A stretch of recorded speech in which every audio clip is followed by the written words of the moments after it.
pero lo que es verdad de lo que él dijo es que esta reforma fracasó en su propósito.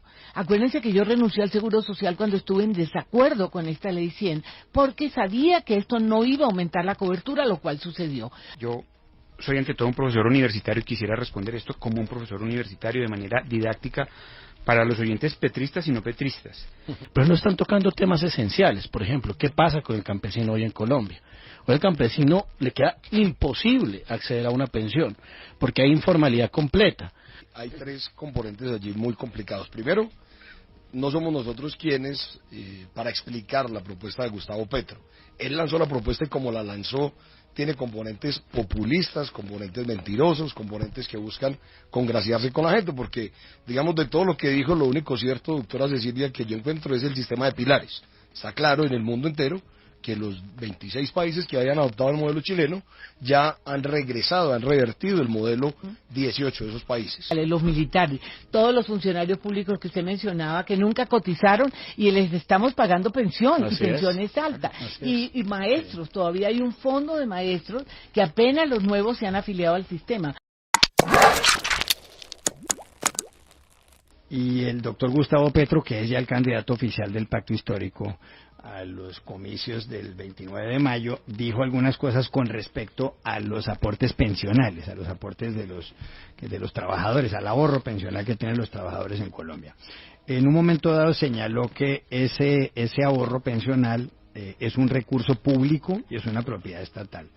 Dijo también que ese ahorro puede llegar a ser en un momento dado una especie de recurso parafiscal, y también dijo que algunos intereses de esos ahorros pueden terminar en manos de los bancos. Este es un momento de la intervención del doctor Petro. La reforma del sistema pensional, ¿en qué consiste? En un sistema de pilares. Lo propone el Banco Mundial. Se aplica en Uruguay y en otros países del mundo. ¿Cómo se hace? En lugar de tener fondos privados de pensiones, con cotizaciones para ahorro individual, administradas al 30% que cobran en un banco, usted manda esa plata a un fondo público con pensiones. Con esa plata se paga inmediatamente las actuales pensiones, que hoy está pagando el Estado. Entonces liberas al Estado de 18 billones de pesos anuales. Muy bien.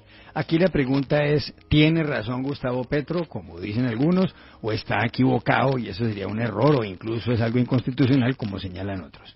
Cecilia López. Aquí tengo el libro que hizo con el Banco de la República, que se llama Reforma Pensional en Colombia, el debate pendiente, en donde están todas las propuestas de desarrollo, de ANIF, de Asofondos y la de los chilenos y algunos latinoamericanos.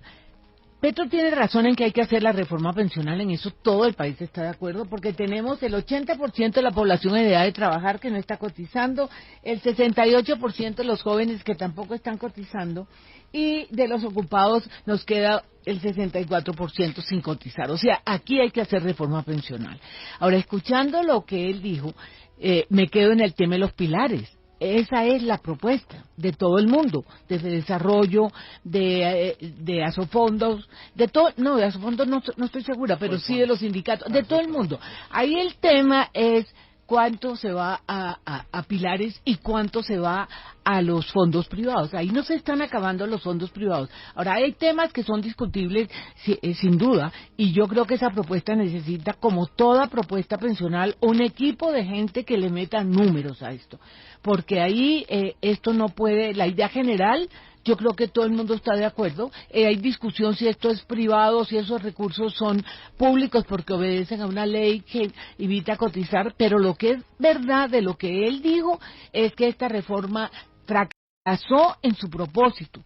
Acuérdense que yo renuncié al Seguro Social cuando estuve en desacuerdo con esta Ley 100, porque sabía que esto no iba a aumentar la cobertura, lo cual sucedió.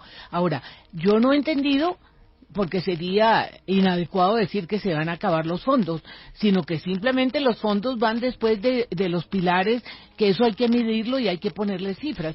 Ahora, sobre cuánto vale y cuánto no vale y cuánto cobra, yo no tengo argumento, pero lo que sí sé es que uno cotiza un fondo, creo que es 16% lo que dice la ley, y lo que le consignan es 11%, y que no se logra una pensión superior al 30-40% es un hecho. Chile, que es mucho más maduro el sistema, ha sido esta la razón por la cual hubo tanta gente en la calle y hoy se está revisando el sistema. Entonces a esto hay que ponerle números. Yo creo que él marcó la pauta de poner un tema crucial.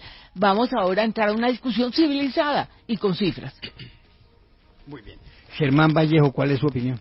Juan Carlos, oyentes, yo soy ante todo un profesor universitario y quisiera responder esto como un profesor universitario de manera didáctica para los oyentes petristas y no petristas. Creo que esta es una propuesta tan inviable como casi todas las de Gustavo Petro. Esto es inviable por 4 razones al menos. La primera, porque esa plata que él pretende coger de los fondos de pensiones no es del Estado. Esa plata es de cada uno de los ahorradores. Esa plata no es del Estado, no es pública. Luego, tomar ese dinero equivale, en el mejor de los casos, a un autopréstamo para que el Estado después pagarlo, o a una expropiación. En segundo lugar, para poder hacer eso, y entonces que a la brava todos los fondos que están en pensiones privadas se vayan al fondo público, hay que hacer una ley, y eso es una estatización. Empezamos ya a estatizar. En tercer lugar, esa plata se gasta, digamos y esperemos que bien invertida, en programas sociales y en fin. Después, ¿cómo se paga? Entonces la solución que es emitir dinero, poner la máquina del Banco de la República a emitir dinero, y eso nos trae al cuarto punto. Eso nos genera una hiperinflación y una devaluación del peso monstruosas.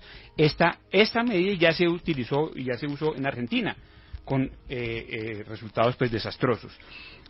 Claro, entiendo que la gente oye 500.000 pesos de renta básica y sale a votar.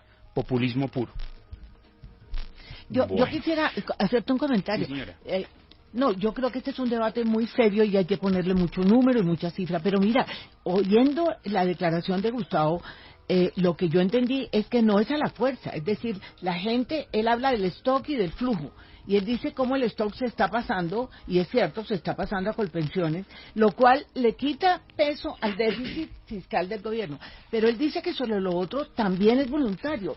Yo no entendí, a menos que haya entendido mal, que fuera a la fuerza. No me parece. Claro. Ahora, lo que sí es claro es que un sistema pensional de un país tan desigual como el de Colombia necesita tener algún apoyo del Estado. En eso estamos de acuerdo. Absolutamente. Porque si no vamos a reproducir si todos vamos a construir la pensión que podemos con esta estructura de ingresos del país, en donde el 70% o está debajo de la línea de pobreza o está por encima, en los pobres, en los viejos vamos a traducir lo mismo. Luego tiene que haber solidaridad. Y esto nos lleva a un punto central que es la reforma de impuestos. Es ahí un punto crucial. Indudablemente sí, ministra. Pero lo que no puede hacer es coger la plata de los particulares, cogerla para volver lo que era un ahorro a largo plazo, volverla para los gastos ordinarios del Estado. Eso es lo que él tiene que aclarar, porque yo no lo entendí así, pero bueno, aquí hay que hacer una discusión de fondo, y yo sí creo que esto es muy, muy delicado, pero el tema de pilares es la propuesta del Banco Mundial de Desarrollo. Lo que hay es que precisarlo cómo lo va a hacer. ¿Listo? ¿Qué es esa propuesta exactamente, doctora Cecilia López? Cuando él dice la propuesta de pilares, ¿eso qué es? Mira, los pilares consisten en que no pueden seguir compitiendo dos sistemas, que ha sido un desastre. Tener Colpensiones compitiendo con los fondos, en eso todos estamos de acuerdo. Que no hemos logrado aumentar la cobertura con los fondos de pensiones, eso es absolutamente cierto. Entonces, ¿qué es la propuesta de los pilares del Banco Mundial y ese desarrollo? Que haya una base solidaria en donde se cotiza. Yo lo que no sé es cuánto tiene que aportar el Estado y cuánto aporta la gente, para que la gente que está entre lo que propone Gustavo, y creo que lo proponen, no sé si fue este desarrollo, entre 1 y 4 salarios mínimos, la gente cotiza ese fondo, y me imagino que tiene que haber solidaridad para garantizar una pensión básica. ¿Sí? Después de los 4, y se lo oí a Gustavo decir, después de los 4 salarios se cotiza en un fondo privado para que haya un pilar que sea como el de ahora, que ahorra la gente que puede. Ahora, la pregunta es, ¿cuánta gente se gana más de 4 salarios mínimos en Colombia? Muy poquitas, porque este es un país de ingresos muy bajos. Entonces habría que ver cuánto vale esa propuesta, pero es la que todo el mundo está haciendo, o sea, una base solidaria que hay que ver cuánto vale, y no se acaban los fondos, sino que se deja como una parte complementaria para los que cotizan, los que tienen ingresos superiores a un determinado nivel. La pelea dura iba a ser cuál es la base solidaria, cuánto puede financiar el Estado, si son 2 o 3 o 4 salarios mínimos. Pero otra cosa para aclarar, porque es que él introdujo este debate con unas cosas que no son claras. Por ejemplo, que el 30% de comisión lo tienen, eso es no, falso. eso lo tiene que aclarar, yo estoy de acuerdo. Lo que sí que, me parece... que esa plata se va para financiar el puente Chirajara, eso tampoco es verdad.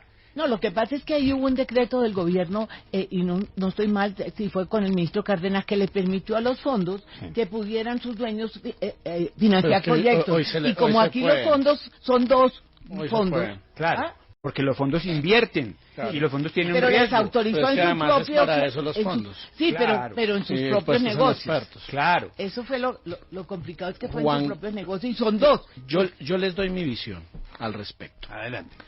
Lo primero, yo creo que sí hay que hacer una reforma, y es una reforma que se viene estudiando desde hace mucho tiempo.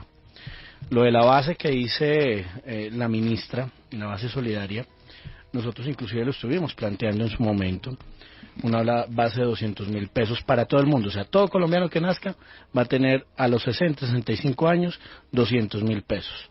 Pero ahí viene un acumulado, y es cuánto logro yo poder ahorrar. Es un tema que hay que debatirlo, y me imagino que lo debatirá el próximo Congreso. 2, yo creo que aquí hay unos debates sobre digamos que sobre unas panorámicas, digamos que populistas, y claramente no solamente el doctor Gustavo Petro no sabe cómo funciona el sistema, sino además que le dice mentiras a la ciudadanía, por lo menos en 2 razones, ya les dijimos, lo del 30% que le cobran a los ciudadanos, eso es completamente falso, y por supuesto sobre hacia dónde van o cómo se manejan esos recursos que usualmente se destinan dentro de unos paquetes que el ciudadano puede escoger dentro de los fondos privados. El tercer elemento que él dice, que es un elemento que el Congreso ya estuvo tratando de modificar, es un elemento donde cuál es el tiempo que yo me puedo pasar de un régimen, o mejor, de un fondo de pensiones privados a un fondo de pensiones públicas, y ahí viene un tema de sostenibilidad fiscal, de cuánto me cuesta eso y si realmente es viable o no. Pero no están tocando temas esenciales, por ejemplo, ¿qué pasa con el campesino hoy en Colombia? Hoy al campesino le queda imposible acceder a una pensión, porque hay informalidad completa. Yo, de hecho, una de las cosas que estaba planteando dentro de la campaña era, mire, supongamos, hoy el jornalero le cuesta al dueño de la finca 40.000 pesos. Si le pusiera 2.000 pesitos más el dueño de la finca, y el jornalero se tomara una cerveza menos y pusiera 2.000 pesitos más, porque esa es la realidad de este país, ministra, es lo que vivimos, ahí tenemos 4.000 pesos, pero si yo como Estado incentivo con otros 4.000 pesos, voy a tener 8.000 pesos diarios de ahorro, 8.000 pesos que son cerca de 240.000 pesos mensuales, y de esa manera entramos en la formalidad y empezamos a generar, digamos que un ahorro pensando en el futuro. 2 temas a reflexionar. Primero, la reforma pensional tiene que basarse en cifras, como lo dice usted, ministra, cifras ciertas, no calculadas politiqueramente, sino que realmente promuevan una sostenibilidad fiscal, porque pues esperamos que Petro no llegue, pero si llega, pues me imagino que está a 4 años, y esos 4 años, pues muy seguramente... Eso tampoco lo sabemos. Eso tampoco lo sabemos, pero digamos que en esa teoría, que es la más optimista, pues tendrá que mirar cómo le genera una estabilidad fiscal y una credibilidad al sistema, de tal manera que no sea una reforma simplemente muy linda en el discurso, pero poco práctica. Juan Carlos, Gómez. yo en ese punto les diría que hay 3 componentes allí muy complicados. Primero, no somos nosotros quienes para explicar la propuesta de Gustavo Petro. Él lanzó la propuesta, y como la lanzó, tiene componentes populistas, componentes mentirosos, componentes que buscan congraciarse con la gente, porque, digamos, de todo lo que dijo, lo único cierto, doctora Cecilia, que yo encuentro es el sistema de pilares. Está claro en el mundo entero que los 26 países que hayan adoptado el modelo chileno ya han regresado, han revertido el modelo 18 de esos países. Y Colombia no es la excepción. En Colombia lo tenemos que revisar, porque precisamente a partir de una serie de fallos judiciales y grupos de abogados que se dedican a buscar vía tutela o vía demandas administrativas o demandas laborales, hacen que la gente termine cambiándose a Colpensiones al final de la pensión para obtener un ingreso muy superior a lo que tienen, porque lo que les queda en su ahorro individual al final de la pensión es muy bajo. Pero más importante que eso, yo creo que la sostenibilidad fiscal hay que tenerla en cuenta. Recuerde, Juan Carlos, y ustedes, Germán, doctora Cecilia y Eduard, que en la última reforma tributaria se cayó en 2 oportunidades el artículo que permitía el traslado libre de los fondos privados a los fondos públicos. Y la esencia de ese tema es que cuesta más de 12 billones de pesos ese solo traslado de manera inmediata. Así es que, no es decir, no se necesita la reforma tributaria, no, la reforma pensional, pero también hay que ponerlo en la mesa. Hay que decir cuáles son los candidatos presidenciales que están anunciando ya la reforma pensional, número 1. Número 2, ¿cuánto cuesta esa reforma pensional en términos de sostenibilidad fiscal y cómo garantizamos en contraprestación, vía regalías, vía mejorar ingresos de cualquier otra industria para llegar a tener el equilibrio financiero y fiscal que requerimos en el mediano plazo? Porque hay, por ejemplo, uno tomaría 2 componentes. Vamos a cambiar el modelo de pensiones, que pasarlo al público de manera inmediata nos costaría arriba de 12 billones. Vamos a acabar con la industria extractiva en Colombia de una vez y la vamos a cambiar por aguacates. Entonces usted empieza a sumar un montón de propuestas y lo que vamos es a empobrecer a Colombia en 4 años. Vamos a volver a la Colombia de los años 60, de los años 70, donde no había sino unos poquitos ricos y un montón de trabajadores. De la educación, que lo pasamos de 38 a 50 billones, ¿de ahí va a sacar eso o de dónde? Pero de alguna parte tiene que salir ese tipo de propuestas. Pero mire, ahí faltan otras discusiones. Por ejemplo, ahí falta hablar de la edad de pensión. ¿Sí? Hay falta hablar de que se hace con hombres y mujeres, que hay una brecha grande. O sea, la reforma pensional es la reforma más compleja que tiene que abordar el país. Y me parece que lo que hay que insistir es que aquí tiene que haber un equipo de expertos, que los hay en Colombia. Claro. Tenemos que tener un análisis demográfico muy claro, porque este país se está envejeciendo rápidamente. Una estructura del mercado laboral. Si el mercado laboral sigue como va, la única manera de dar pensiones es a punta de subsidios. Y eso no puede ser porque reviente el Estado. Entonces el mercado laboral es otra de las grandes reformas. Entonces esto es mucho más complejo. Yo en eso estoy de acuerdo con ustedes. Me parece que se inicia un debate, pero antes que descalificar todo, insistamos en que sea sólido, serio y conciso. Y se profundice, el debate, diría yo.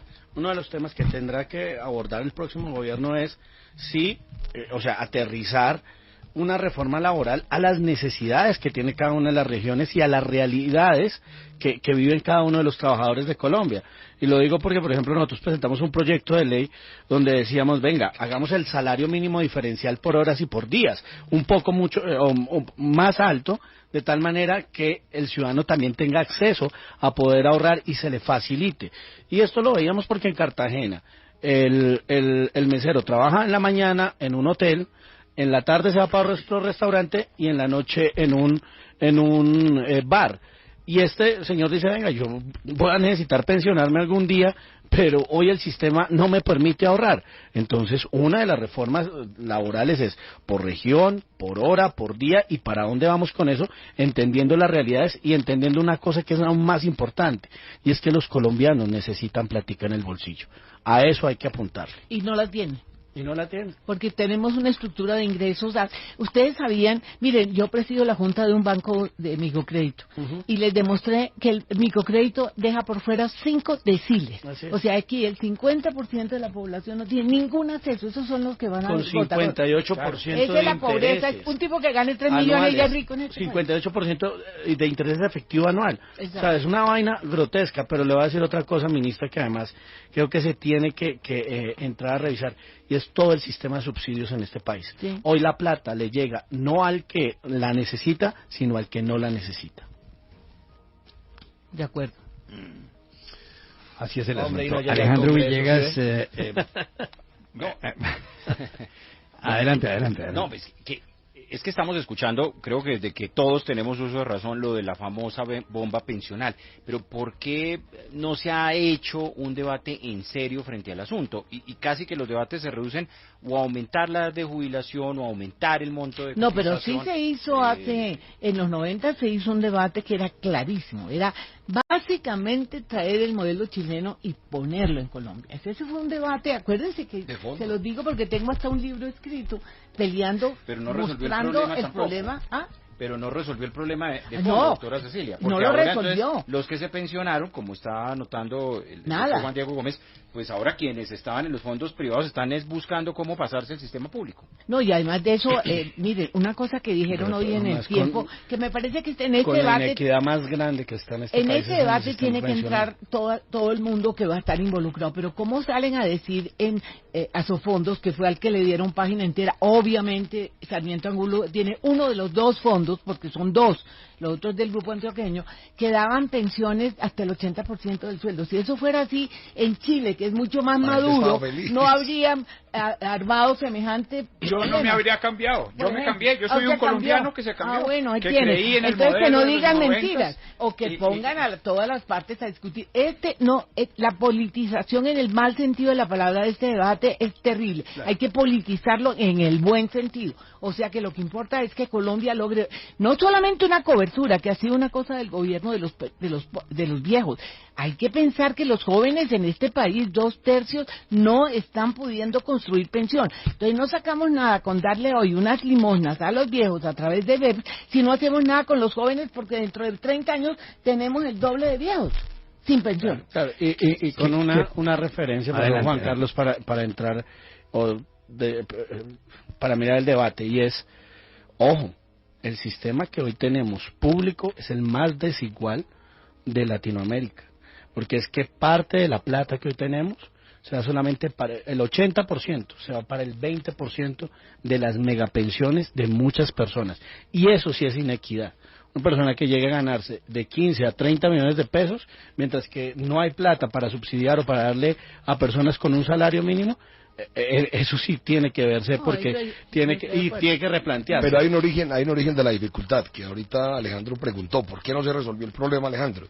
Y es que cuando se da el debate de adoptar el modelo chileno, el Seguro Social, en teoría, tenía que traer a valor presente los recursos que se había gastado en los gobiernos anteriores. Y no se trajeron. En el gobierno de Julio César Turbay Ayala se utilizaron muchos recursos del Seguro Social para gastos suntuosos, equipos militares. Cuando teníamos una dificultad, cuando el Estatuto de Seguridad, hubo muchos problemas de seguridad y se destinaron muchos recursos de eso. Esa plata nunca se pagó y hoy prácticamente estamos pagando las pensiones de quienes ya están pensionados con 22 o 23 billones al año del presupuesto general de la Que Nación. nunca cotizaron. No está la plata. Que además no cotizaron. Claro, y no está la plata, la pagamos del presupuesto general de la Nación. No, además te Es que digo es el riesgo. una cosa adicional. El Seguro Social era tripartito, o sea, tenía que aportar los empresarios, los trabajadores y el gobierno. Jamás Nunca aportó. el gobierno no puso un peso. O sea, la bomba pensional viene desde que empezó el sistema, porque el gobierno, todos los gobiernos hicieron los locos, pero además se gastaron la plata. Acuérdense gastaron del la Banco otra plata. Central y tal. Sí, claro, no, pero es que ese es el gran riesgo, senador. Si uno coge esa plata para gastársela en gastos ordinarios del Estado, esa plata no se vuelve a ver. No, llegamos a la situación que llegó Argentina, llegamos a un default. ¿Usted En cómo la Colombia, paga? Es que eso no Emitiendo puede ser. emitiendo Eso papel no se moneda. puede hacer, claramente no se puede Esa hacer. reforma Es una pensional- alerta enorme al mercado de capitales. Esa reforma Claro, pero Ujú. Mira, Jorge.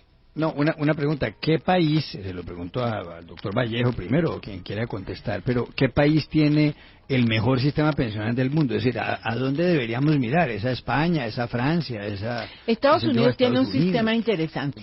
Estados Unidos tiene un sistema interesante porque tiene también uno básico para todo el mundo y después tiene unos fondos privados que se cotizan. Pero en América Latina el que mejor ha hecho la cosa es Uruguay. Pero es que Uruguay, primero, es el único país de clase media alta, la mayoría es clase media y además es chiquitico, pero es el único que tiene un sistema. El resto todos están buscando, pero yo diría que el esquema de Estados Unidos, que básicamente es un pilar solidario más cotización privada, deberíamos mirarlo. Obviamente es un país mucho más rico, con un mercado laboral distinto, etcétera. Hay una cosa que dice la ministra, además que fue directora del Seguro Social, y es que, mire, la reforma pensional y la reforma tributaria son los dos más grandes retos para unos cambios estructurales realmente en este país, y hay que abordarlos con mucha seriedad. No con la política chiquita, con la política grande, no con reformas populistas, pero tampoco para el otro lado que las cosas sigan iguales. Creo que ese es el mayor reto que tiene el Yo estoy de gobierno acuerdo y el totalmente. Congreso que venga.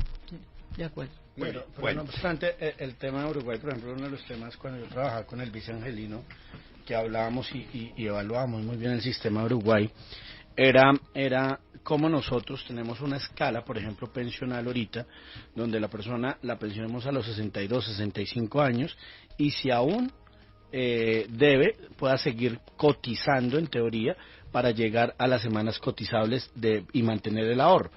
Y eso tiene una premisa, y es que hoy la gente pide la plata y nos quedamos con la línea de pobreza, que es lo más berraco para este país. Eso ha pasado con los fondos, que en vez de usar el Fondo de Solidaridad, y eso es una pregunta que hay que hacerse, se creó un Fondo de Solidaridad y el Estado también, al que todos han cotizado, y resulta que cuánto se ha usado para la gente que no ha logrado cotizar, porque a mucha de esa gente se le estimuló a sacar la plata. Entonces el tipo saca los 50 millones que ahorró, sí, con intereses, eso es cierto, compra un taxi, cuando llegue a los 65 años no tiene un peso.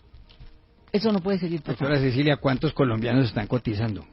Mira, aquí tengo las cifras. Estamos dejando por fuera Vallejo, como el Juan Diego 60... Gómez, ¿quién sabe ese 8 dato? millones, había como 8 millones y pico de 20 cotizando. millones la hora de materia, o bueno, de personas en 20 capacidad de millones labor. de trabajadores y están cotizando 8 millones. Más o menos 8 y pico. Y Y además... y 12 tendencia a la millones baja. están en la informalidad. Tendencia que cada vez No, cotizan y menos. con un problema, como la mayoría de la gente, sobre todo en el Estado, no tiene sino contratos temporales, porque están por Pero ahí hay prestación de cotización, servicios, por lo menos. se interrumpen, cada vez que se les acaba el contrato, interrumpen. Ministra, Entonces, no es el fijo. gran problema de Juan Carlos es esos 12 millones. Es que la reforma no la tienen que hacer para Claro. los 8 millones. Tienen que hacerla para los 12 millones que hoy Pero van andan a por hacer fuera 12 y no van a millones de tener personas, nunca en su vida pensión. Nunca. Es que ese A es el eso, problema. por ejemplo, ese es un debate que yo di en el Congreso de la República, porque es que aquí todos, no, la reforma laboral, los derechos laborales. Venga, y la realidad del país, esos 12 millones que hoy no van a tener. En 5 años tenemos un problema monumental Pero con total. esos 12 millones de personas, en Así 20 es, años. Así es. Con Es que, esos 12. por eso es que no me gusta el esquema en donde le vamos a dar solamente BEP a los ancianos. Hay que ver la juventud. Los jóvenes no están cotizando. Ese es un lío para el gobierno y para el país gigantesco. Pero ¿no será que esto tiene que ir de la mano con una reforma también de tipo laboral? Porque De las acuerdo. condiciones en que No, el problema es el mercado de empleo trabajo. cambió. Es decir, los muchachos ya no entran aspirando a salir pensionados a los 20 años, sino que la gente interrumpe permanentemente su empleo. Los millennials está quieren vinculado viajar, ahora con la Juan quieren tecnología. viajar y trabajar a distancia. La pandemia Pero- nos enseñó que se puede trabajar desde la casa. Pero le voy a desde decir la cama, y quieren otra cotizar trampa en del esa mercado. proporción. Alejo, y ¿Cuál es perdón, la otra? otra trampa del mercado es que hoy nuestros millennials no trabajan acá en Colombia. Trabajan en Suiza, trabajan en España Pues desde un eso solamente, computador acá y no le da al sistema la oportunidad de poder cotizar o estar formalmente acá. Yo que no hablo en primera persona en este programa prácticamente nunca, he sido corresponsal en el exterior por muchos años y durante un tiempo no sabía cómo cotizar. De acuerdo. Entonces ustedes no se imaginan y yo cotizo y por supuesto trabajo aquí en RCN y RCN cotiza religiosamente lo mío y es así, pero en alguna época no sabía cómo cotizar. En Colpensiones duraron fácilmente 3 años tratando de explicarme cómo cotizar. Lo juro por Dios. Tenía que ir todos los meses a un supermercado en Estados Unidos, a un Western Union, a hacer un depósito para hacer mi aporte. Cada vez que iba, tenía una discusión, por lo menos de 1 hora, con el empleado en Western Union que me decía, yo no sé usted de qué me está hablando, esa cosa de Colombia, Colpensiones, yo no entiendo nada. Y duraba más o menos 2 horas en la pelea hasta que finalmente lograba, con la tarjeta de débito, hacer el aporte. Hasta que hubo un día que dejé de cotizar, y dejé de cotizar mucho tiempo porque era físicamente imposible. Luego descubrí, gracias a que el presidente de Colpensiones alguna vez fue a un programa de estos, me dijo, hombre, hay un programa que se llama Colombianos en el Exterior. Bueno, si yo no sabía, que se supone que soy una persona informada, yo me pregunto cuántos colombianos en el exterior no han querido cotizar y nunca nadie les ha explicado cómo. Y es una cosa absurda. Porque yo creo que el sistema está hecho es para no generar accesibilidad, sino para mirar cómo no cotiza. O sea, en serio, yo creo que aquí la trampa, Pero esto es un drama al pobre social, trabajador es muy este es un jodida. drama de este país. Total. Sí, y porque uno tiene Claro un que bocado sí. muy grande. Burocracia. Los que tienen doble pensión, por ejemplo, eso es una de las cosas que hay, Una distorsión. No, 3 veces. ¿Cuántos maestros No, los desafortunadamente regímenes tienen 3 especiales que pensiones? además se los achacan el hueco fiscal, se lo achacan a Colpensiones. No, los regímenes especiales, yo escribí aquí un artículo sobre regímenes especiales, los militares, todos los funcionarios públicos que usted mencionaba que nunca cotizaron y les estamos pagando pensión, Así y pensión es alta. Y maestros, todavía hay un fondo de maestros que apenas los nuevos se han afiliado al sistema. O sea, el hueco pensional no es solamente de Colpensiones, el más grande es el de los militares. ¿Y quién toca eso?